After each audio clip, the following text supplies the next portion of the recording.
সংবাদপত্র বা টিভির পর্দায় চোখ রাখলেই ইদানিং বিভিন্ন জায়গায় গণপিটুনির খবর পাওয়া যাচ্ছে। দেশের বিভিন্ন প্রান্তে ঘটে যাওয়া নানা ঘটনা রীতিমতো ভয় ধরিয়ে দিচ্ছে। বারবার নিজের হাতে আইন তুলে নিচ্ছে মানুষ।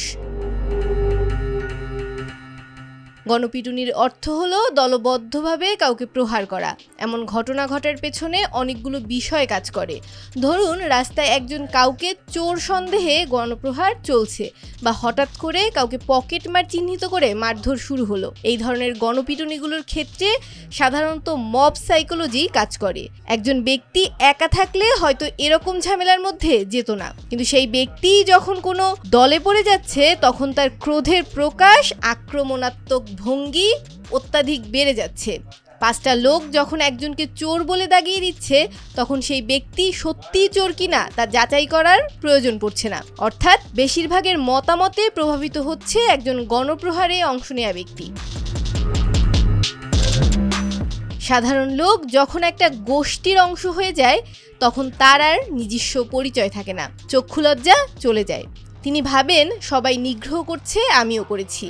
যেহেতু আলাদা করে চিহ্নিত হচ্ছি না, আমিও দুঘা দিয়েই দেই। অপেক্ষাকৃত সহজ টার্গেট আর চিহ্নিত হওয়ার ভয় না থাকাই এর কারণ। ধরুন, আপনি কোনো কারণে রেগে রয়েছেন বা হতাশা আপনাকে গ্রাস করেছে। এক্ষেত্রে হতাশার বহিঃপ্রকাশ খানিকটা দুর্বল কারো উপর প্রয়োগ করছেন। টার্গেট শারীরিকভাবে দুর্বল, এমন লোককে আঘাত করা সোজা।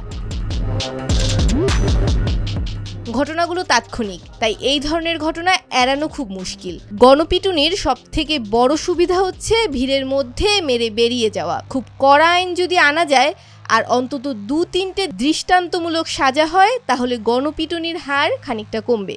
এছাড়াও এই ঘটনাগুলো মিডিয়াতে প্রকাশ হয়ে যাওয়ার ফলেও লোকে প্রভাবিত হয়। সেই কারণে দেশে বিদেশে কোথাও দাঙ্গা হলে সংবাদ অনেক ক্ষেত্রে নিয়ন্ত্রণ করা হয়। সেটাও তো এক ধরনের মব ভায়োলেন্স। এটা রোধ করা দরকার। চিরতরে এই ঘটনা থেকে বাঁচার চেষ্টা করা যেতে পারে করা আইন প্রণয়নের মাধ্যমে। গণপিটুনির সাজা সাধারণ সাজার থেকে বেশি হওয়া উচিত। সঙ্গে সরকারের তরফে নিয়মিত প্রচারও চালাতে হবে। লোকের মনে আইনের ভয়, শাস্তির ভয় না ঢুকলে এ ধরনের ঘটনা চট করে কমানো খুব মুশকিল। মৌমিতা দাস, ডেস্ক রিপোর্ট, ভোরের পাতা।